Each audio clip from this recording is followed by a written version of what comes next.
6 ಗಂಟೆಗೆ, 6 ಗಂಟೆ ಒಳಗೆ, 6 ಗಂಟೆವರೆಗೆ, 6 ಗಂಟೆ ಸುಮಾರಿಗೆ.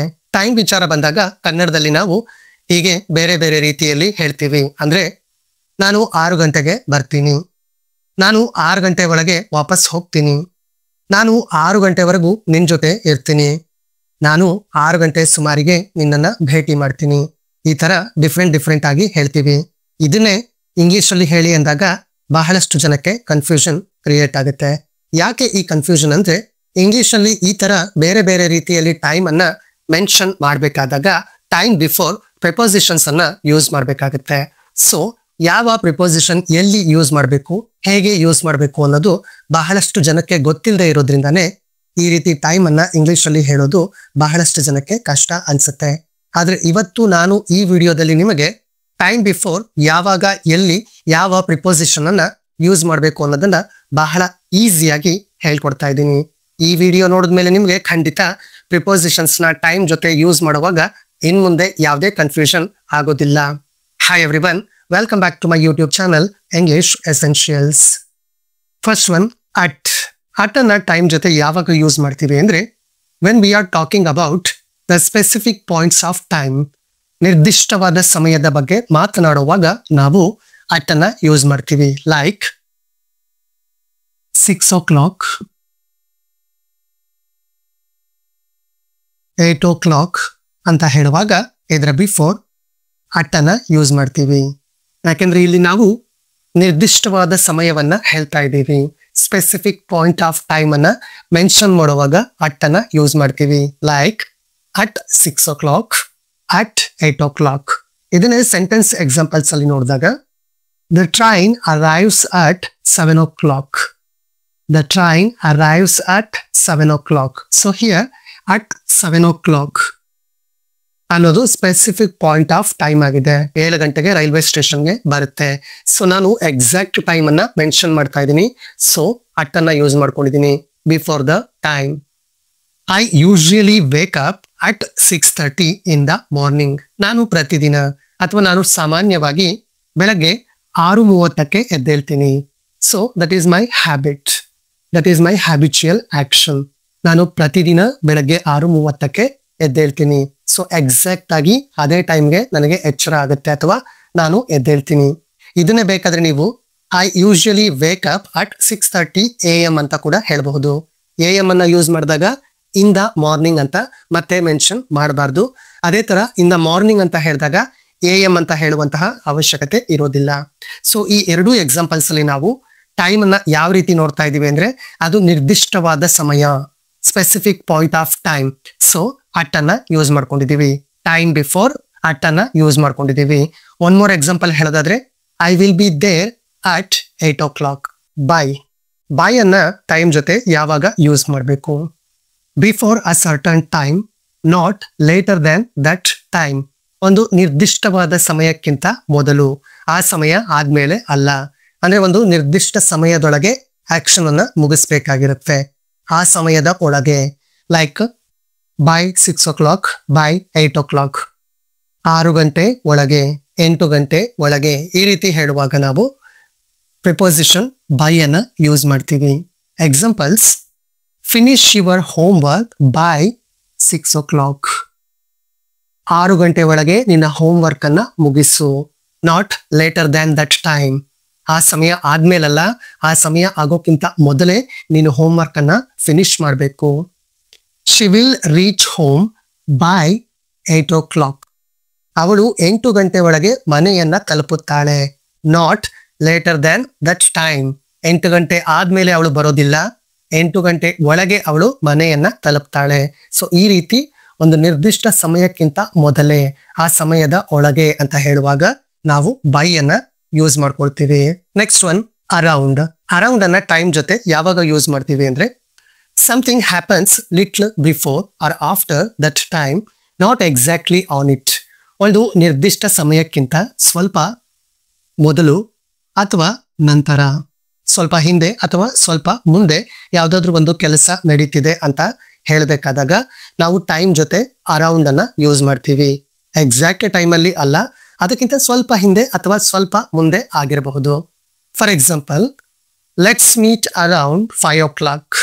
5 ಗಂಟೆ ಸುಮಾರಿಗೆ ಮೀಟ್ ಆಗೋಣ. ಅಂದ್ರೆ 5 ಗಂಟೆಗಿಂತ ಸ್ವಲ್ಪ ಹಿಂದೆ ಆದ್ರೂ ಆಗಿರಬಹುದು ಅಥವಾ 5 ಗಂಟೆಗಿಂತ ಸ್ವಲ್ಪ ಮುಂದೆ ಬೇಕಾದ್ರೂ ಆಗಿರಬಹುದು. I woke up around 7 in the morning. I woke up around 7 in the morning. ಅಂದ್ರೆ ನಾನು 7 ಗಂಟೆ ಸುಮಾರಿಗೆ ಎಚ್ಚರಗೊಂಡೆ, ಎದ್ದೇಳ್ದೆ. ಇಲ್ಲಿ 7 ಗಂಟೆ ಸುಮಾರಿಗೆ ಅಂದ್ರೆ ಎಕ್ಸಾಕ್ಟ್ ಆಗಿ 7 ಗಂಟೆ ಅಲ್ಲ, ಮೇ ಬಿ 6:50 ಆದ್ರೂ ಆಗಿರಬಹುದು ಅಥವಾ 7:10 ಆದ್ರೂ ಆಗಿರಬಹುದು. 7 ಗಂಟೆಗಿಂತ 10 ನಿಮಿಷ ಮೊದಲೇ ಎದ್ದಿರಬಹುದು ಅಥವಾ 7 ಗಂಟೆ ಆಗಿ 10 ನಿಮಿಷ ಆದ್ಮೇಲೆ ಎದ್ದಿರಬಹುದು. ಸೊ ಅರೌಂಡ್ ಅನ್ನೋದು ಸರ್ಟೈನ್ ಟೈಮ್ ಅನ್ನ ತೋರಿಸೋದಿಲ್ಲ, ಅದಕ್ಕಿಂತ ಸ್ವಲ್ಪ ಹಿಂದೆ ಅಥವಾ ಸ್ವಲ್ಪ ಮುಂದೆ ಅನ್ನೋದನ್ನ ತೋರಿಸೋದಕ್ಕೆ ಯೂಸ್ ಮಾಡ್ತೀವಿ. And next one since. Since ಅನ್ನ ಟೈಮ್ ಬಿಫೋರ್ ಯಾವಾಗ ಯೂಸ್ ಮಾಡಬೇಕು? To show the starting point of the action that continues until now.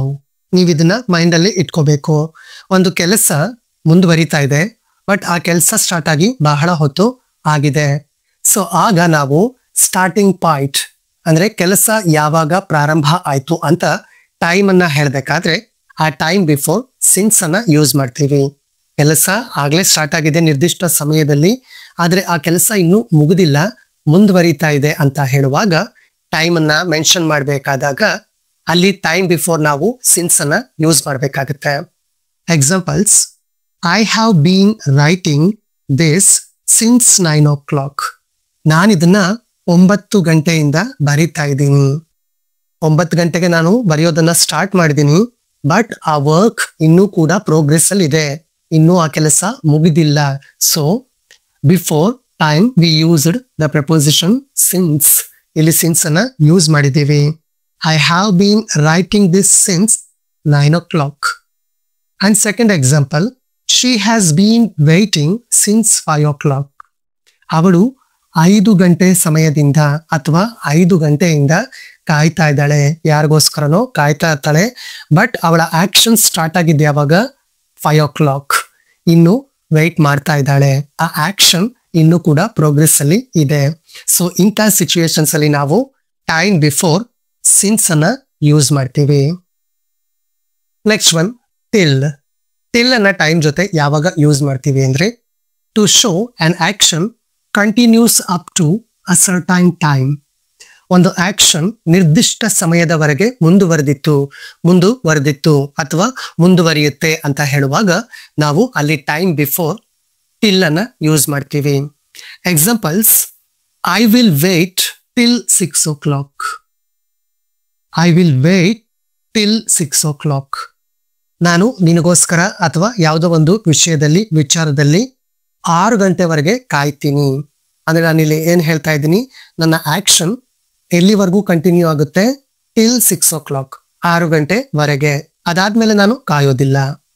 And next one: she stayed at the park till 7 in the evening. ಅವಳು park ಅಲ್ಲಿ 7 ಗಂಟೆವರೆಗೆ ಇದ್ದಳು. 7 ಗಂಟೆವರೆಗೆ ಅವಳು park ಅಲ್ಲಿ ಇದ್ದಳು, ಆಮೇಲೆ ಅವಳು ಮನೆಗೆ ಹೋಗಿರಬಹುದು.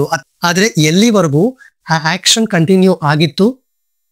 ಟಿಲ್ 7, ಸಾಯಂಕಾಲ 7 ಗಂಟೆವರೆಗೆ. ನಾನು ಎಲ್ಲಿವರೆಗೆ ಕಾಯ್ತೀನಿ? ಟಿಲ್ 6 o'clock, 6 ಗಂಟೆವರೆಗೆ. ಸೊ ಈ ರೀತಿ 7 ಗಂಟೆವರೆಗೆ, 6 ಗಂಟೆವರೆಗೆ, 4 ಗಂಟೆವರೆಗೆ ಅಂತ ಹೇಳುವಾಗ ಟೈಮ್ಸ್ ಬಿಫೋರ್ ನಾವು ಟಿಲ್ ಅನ್ನ ಯೂಸ್ ಮಾಡ್ತೀವಿ. ಈಗ ನಿಮಗೆ time before, at, by, around, since ಮತ್ತೆ ಟಿಲ್ ಇವುಗಳನ್ನ ಎಲ್ಲಿ ಹೇಗೆ ಯೂಸ್ ಮಾಡಬೇಕು ಅನ್ನೋದು ಖಂಡಿತ ಅರ್ಥ ಆಗಿದೆ. ವಿಡಿಯೋ ಮುಗಿಸೋಕೆ ಮೊದಲು ಒಂದು ಕ್ವಿಕ್ ರಿವಿಷನ್ ಮಾಡೋಣ. At, specific points of time, ನಿರ್ದಿಷ್ಟ ಸಮಯದ ಬಗ್ಗೆ ಹೇಳುವಾಗ. By, before a certain time, ನಿರ್ದಿಷ್ಟ ಸಮಯಕ್ಕಿಂತ ಮೊದಲೇ, ಆ ಸಮಯದ ಒಳಗೆ. Around, little before or after that time, ನಿರ್ದಿಷ್ಟವಾದ ಸಮಯಕ್ಕಿಂತ ಸ್ವಲ್ಪ ಹಿಂದೆ ಅಥವಾ ಸ್ವಲ್ಪ ಮುಂದೆ. Since, starting point of the time, ಕೆಲಸ ಯಾವಾಗ ಆರಂಭ ಆಯ್ತು. Till, continues up to a certain time, ಯಾವ ನಿರ್ದಿಷ್ಟ ಸಮಯದವರೆಗೆ ಕೆಲಸ ಮುಂದುವರೆದಿತ್ತು, ಮುಂದುವರಿಯುತ್ತೆ.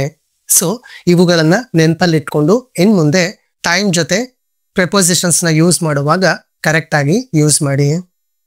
ಈ ವಿಡಿಯೋ ನಿಮಗೆ ಯೂಸ್ಫುಲ್ ಅನ್ಸಿದ್ರೆ like this video and share this video. If you are watching my videos for the first time, then don't forget to subscribe my YouTube channel. Thank you.